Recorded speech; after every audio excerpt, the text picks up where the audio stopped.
ইউরোপের আকাশে অশনি সংকেত নেমে এসেছে। ইউক্রেনের যুদ্ধ শুরুর পর প্রথমবারের মতো ন্যাটোর সদস্য রাষ্ট্র পোল্যান্ড ও রোমানিয়ার আকাশসীমায় ড্রোন উড়িয়ে উত্তেজনা বাড়িয়েছে রাশিয়া। এই ঘটনাকে কেবল একটি সামরিক অনুপ্রবেশ নয়, বরং দ্বিতীয় বিশ্বযুদ্ধ পরবর্তী সময়ের সবচেয়ে গুরুতর নিরাপত্তা সংকেত হিসেবে দেখছে পশ্চিমারা।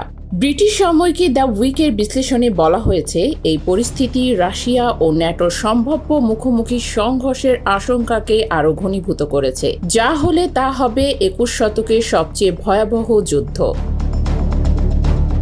ন্যাটো বর্তমানে 32টি দেশের সামরিক জোট। সম্মিলিতভাবে তাদের হাতে রয়েছে প্রায় 34 লাখ সক্রিয় সেনা, 22,000-এরও বেশি যুদ্ধবিমান, 11,495 ট্যাঙ্ক এবং 1,143 সামরিক জাহাজ।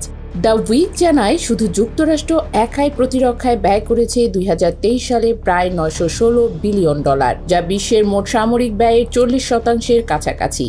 ব্রিটেন, ফ্রান্স, জার্মানি, পোল্যান্ড সহ ইউরোপীয় শক্তিগুলো নিজেদের প্রতিরক্ষা বাজেট ক্রমশ বাড়াচ্ছে। পারমাণবিক শক্তির দিক থেকেও ন্যাটো সমানভাবে শক্তিশালী। যুক্তরাষ্ট্র, ব্রিটেন ও ফ্রান্স মিলে জোটের হাতে রয়েছে প্রায় 5,559টি পারমাণবিক ওয়ারহেড। পাশাপাশি স্যাটেলাইট নজরদারি, সাইবার যুদ্ধের সক্ষমতা এবং ড্রোন প্রযুক্তি ন্যাটোর সামরিক শক্তিকে আরও কার্যকর করেছে। তবে রাশিয়াও হালকাভাবে দেখার সুযোগ নেই। রাশিয়ার বর্তমান সক্রিয় সেনা সংখ্যা প্রায় 13,20,000। হাতে রয়েছে 4,292 যুদ্ধবিমান, 5,750টি ট্যাঙ্ক, 1,31,000 সাজোযান এবং 419টি সামরিক জাহাজ। পারমাণবিক অস্ত্রভাণ্ডারেও তারা সমান শক্তিশালী, 5,580টি ওয়ারহেড। 2025 সালে রাশিয়ার প্রতিরক্ষা বাজেট বেড়ে দাঁড়িয়েছে প্রায় 120 বিলিয়ন ইউরো, যা তাদের জিডিপির 6%। এছাড়া পুতিন নতুন নিয়োগ অভিযান শুরু করেছেন, যার লক্ষ্য 15 লাখ সক্রিয় সেনা। শুধু তাই নয়, চলতি বছরেই তারা 2,500 ক্ষেপণাস্ত্র, 250টি ট্যাঙ্ক, 1,100 সাজোয়া যান এবং 57টি উন্নত যুদ্ধবিমান তৈরির পরিকল্পনা নিয়েছে। এখানেই শেষ নয়।